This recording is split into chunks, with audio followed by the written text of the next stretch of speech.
Bon les gars, parfois pour réussir dans la vie, il faut être prêt à tout miser et à tout sacrifier. Le souci actuellement est que il y aura beaucoup d'étudiants étrangers qui vont se retrouver sans aucune admission. C'est ça le principal souci qu'on essaie de résoudre actuellement. Tout le monde aimerait bien avoir son admission, mais on sait que c'est impossible que tous les étudiants étrangers aient leur admission. C'est impossible. C'est une éventualité. Enfin, c'est pas une éventualité, mais c'est un événement certain. Donc, comment faire dans ce cas-là? Est-ce que vous êtes prêt à tout miser et à vous sacrifier pour arriver à votre but? Vous avez candidaté sur Campus France via des écoles publiques. Et tout le monde sait que des admissions dans les écoles publiques, c'est pas si évident. Voilà, c'est pas évident d'avoir une admission dans une école publique. Voilà, ça je le sais. Et maintenant, vous allez vous retrouver certainement à la fin de la procédure, bon nombre d'entre vous, sans aucune acceptation.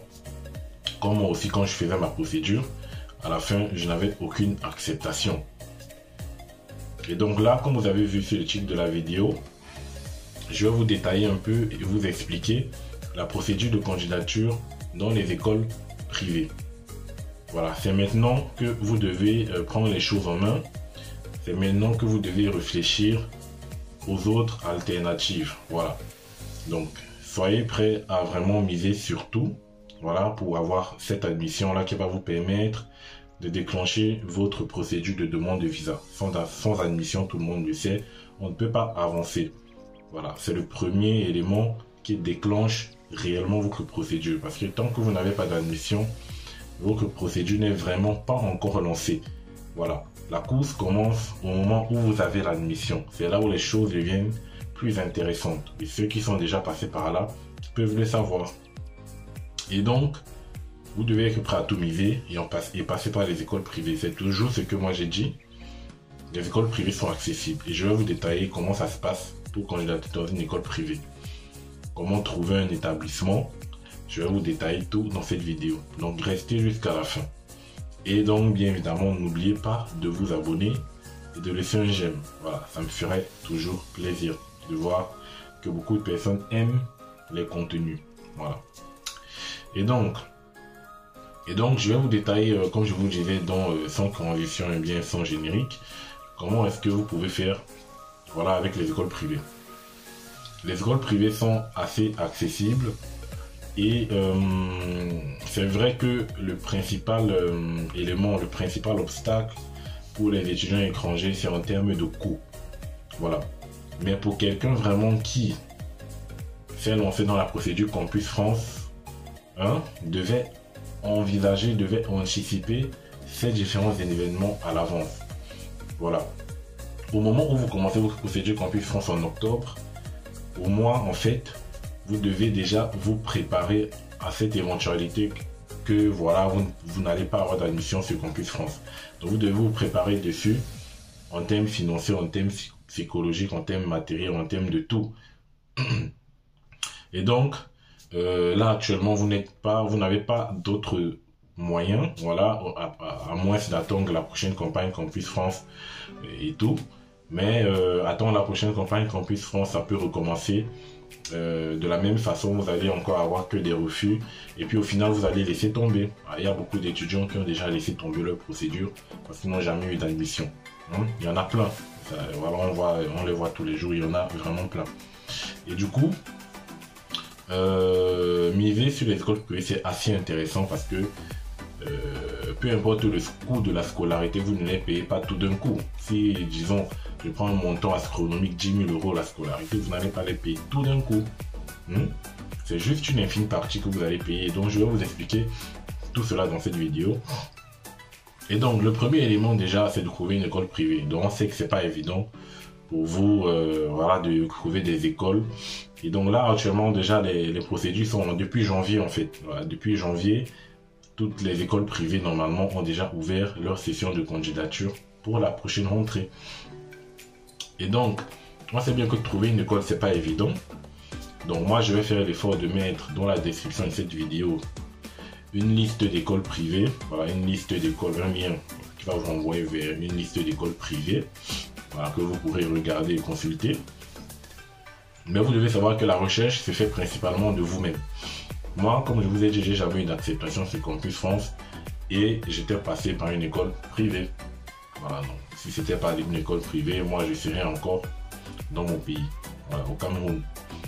Et donc moi j'étais passé par une école privée et ça s'était très bien passé. Par rapport à Campus France et les écoles privées, ça se passe hyper bien. Vous n'avez pas de problème, vous n'avez pas de stress. C'est vraiment une fois que vous êtes en contact en fait avec l'établissement, vous sentez que vous allez avoir quelque chose de positif à la fin. Voilà, il suffit juste d'être quelqu'un de sérieux et de savoir ce que vous voulez. Mais normalement, il y a dans très peu de cas des refus par des écoles privées, très peu de cas. Voilà, en majorité, vraiment, on vous accepte. Pas parce que leur but, bien évidemment, c'est de faire du bénéfice, mais aussi parce que il faudrait que vous soyez un étudiant sérieux. Bon, ils vont pas accepter tout le monde juste parce que voilà, il faut qu'il se fasse de l'argent. Donc, premièrement, vous devez déjà être un étudiant sérieux. Voilà, et qui veut vraiment réussir. Et une fois que vous avez trouvé une école, voilà, trouver l'école, c'est pas évident, donc je vais vous aider avec un petit lien dans la description. Vous devez donc contacter l'établissement via leur site internet. Généralement, lorsque vous rentrez dans les sites internet, vous allez voir, vous recherchez toujours la rubrique étudiant étranger ou international. Donc il y a toujours des rubriques comme ça, et c'est à l'intérieur que vous allez voir la procédure détaillée pour candidater dans l'école. Et bien évidemment, un lien qui va vous renvoyer à une plateforme pour créer votre compte et déposer toutes vos informations et documents. Voilà. Donc une fois que vous avez déjà la procédure, bien évidemment, vous ne pouvez pas rentrer dans un site internet de l'établissement et aller directement candidater sans au préalable regarder la fiche de l'établissement, les formations proposées et la procédure de candidature. Voilà. Donc vous regardez tout cela, vous briefez bien. Et vous créez votre compte, vous déposez tout ce qu'il faut, c'est-à-dire les documents, vous remplissez vos informations personnelles et tout. Et vous envoyez tout simplement. Voilà, vous envoyez et vous attendez. Ils vont vous répondre généralement 2 ou 3 jours maximum. Ils vont pas accuser réception, ils vont vous donner une réponse. Mais pour moi, je vous conseille, au moment où vous envoyez votre candidature en ligne, c'est de contacter en même temps l'établissement par mail pour leur faire part de votre intérêt que vous manifestez à l'école. Voilà, vous leur dites voilà, vous avez venu de candidater parce que vous avez trouvé une formation qui vous plaît et que l'école est assez bien adaptée pour vous. Des trucs comme ça en fait. Voilà. Essayez d'attiser un peu. Et donc une fois que cela est fait, il y aura maintenant 3 possibilités qui vont suivre. Soit vous allez passer un entretien, voilà, si votre dossier a été bien évidemment recevable, parce qu'il y a dans certains cas, votre dossier ne va pas être recevable et vous devez soit fournir des pièces complémentaires, ou soit, et si vous n'arrivez pas à avoir les pièces complémentaires qu'ils vont vous demander, ça sera bien évidemment pas possible de candidater, de continuer à la procédure. Voilà. Et donc, un petit élément important que j'avais oublié, pour candidater dans les écoles privées, vous êtes obligé à 90% d'avoir une reconnaissance de diplôme. Voilà. C'est presque obligatoire. C'est rare de voir des écoles qui ne vont pas vous demander cela. La reconnaissance de diplôme, c'est le centre ENIC NARIC France qui le fait et ça se fait en ligne. Voilà. Je sais que pour vous, c'est des trucs assez nouveaux, mais si vous avez des soucis, écrivez-moi sur Instagram ou bien évidemment, vous pouvez bénéficier des assistances dessus. Je peux vous assister sur votre démarche de reconnaissance de diplôme. Et c'est le dernier diplôme que vous devez reconnaître. Parce que par exemple, si vous candidatez pour une formation en BTS, vous devez reconnaître donc votre diplôme du bac. Si vous candidatez pour une formation en master, vous devez reconnaître votre diplôme de licence. Voilà, uniquement. Vous n'allez pas demander une attestation d'équivalence pour tous vos diplômes. Donc en fait, ça s'appelle une attestation d'équivalence qui permet d'établir, bien évidemment, comme son nom l'indique, une équivalence entre les diplômes étrangers et les diplômes français. Donc ça les met au même niveau, le fait qu'on vous donne cette attestation-là. Et c'est obligatoire dans la majorité des écoles privées. Donc lorsque vous vous engagez déjà à candidater, Il faudrait que, généralement dans les documents qu'ils vont mettre sur le site internet, les documents demandés, ça se met dedans. Attestation d'équivalence ou reconnaissance des diplômes ENIC-NARIC. Voilà, c'est très important. Et bien évidemment, c'est payant.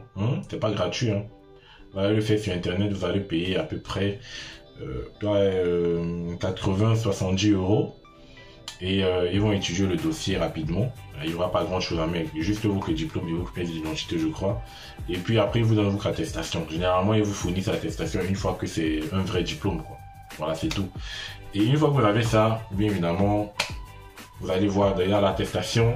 C'est un peu comme si on vous donnait la nationalité française. Vous allez voir la République française, bleu, blanc, rouge, reconnaissance de diplôme, niveau tel, tel, tel. Donc c'est vraiment beau le document. Je vous montrerai peut-être un exemple. Voilà, dans la vidéo, je mets un exemple juste là dans la vidéo sur l'attestation ENIC-NARIC. Donc, une fois que vous avez ce document, vous pouvez donc, voilà, bien évidemment candidater. Voilà, vous candidatez, vous déposez vos documents et comme j'ai dit, il y aura 3 possibilités qui vont suivre. Soit vous allez passer un entretien à la suite de la recevabilité de votre dossier, soit vous allez passer un test en ligne. Voilà, une fois que vous avez candidaté, on va vous demander de passer un dernier test, voilà, pour tester vos capacités. Généralement, ce sont des tests pas très durs, c'est pas dur, ce sont des QCM ou des tests de logique ou des tests de mathématiques un peu pour voir, voilà, c'est tout, c'est pas compliqué. Ou vous allez passer un entretien et un test en ligne. Donc soit c'est les deux, soit c'est l'un, soit c'est l'autre. Et une fois que cela est fait, vraiment, vous allez envoyer votre test. Et puis, ils vont étudier dans la globalité et vous donner la réponse. Soit vous êtes accepté, soit vous n'êtes pas accepté. Pardon, mais normalement, vous allez être accepté.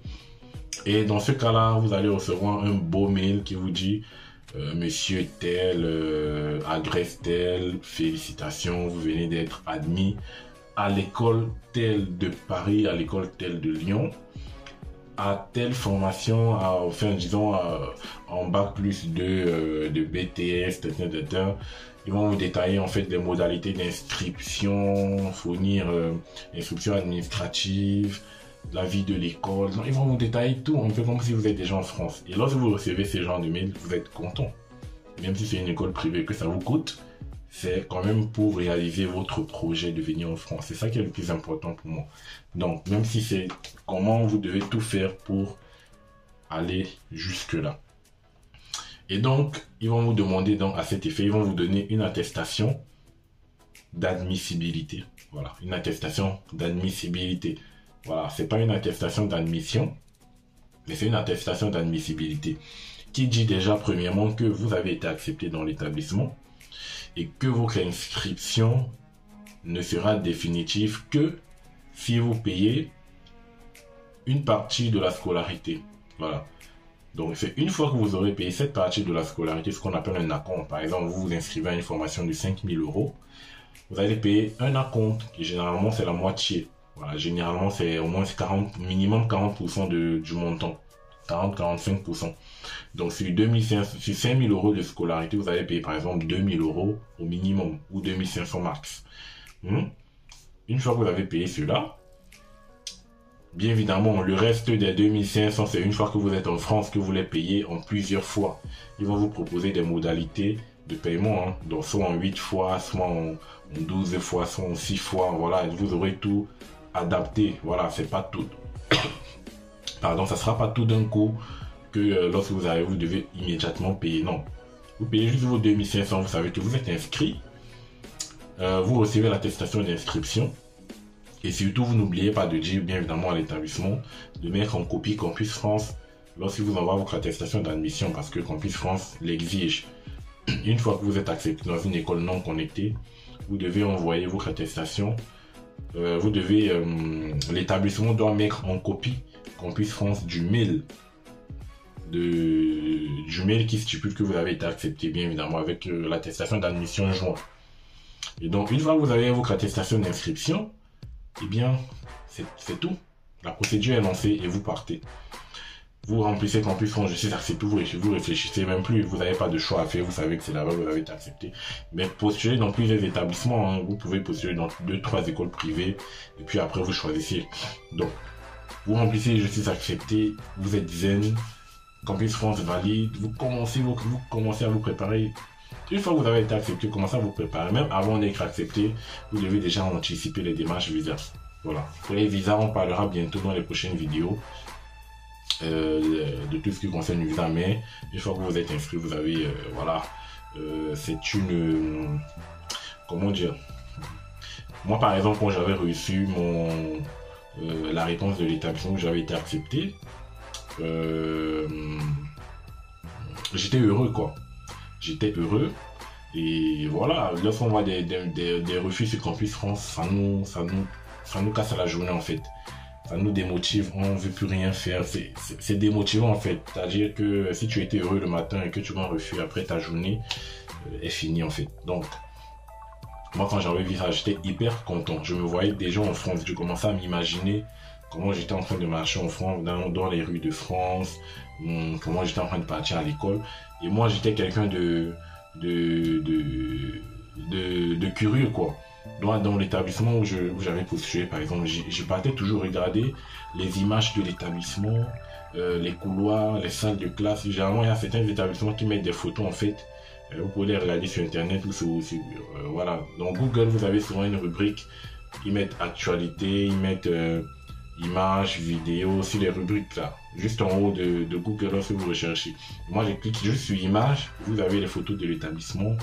Vous avez les étudiants et tout. Donc, c'est quelque chose de passionnant que vous vivez comme si vous étiez sur place. Voilà. Donc, je suppose que je vous ai donné cette envie de vous lancer vers les écoles privées. Et si vous voyez que c'est assez compliqué, moi, n'oubliez pas, je propose toujours des assistances sur les écoles privées.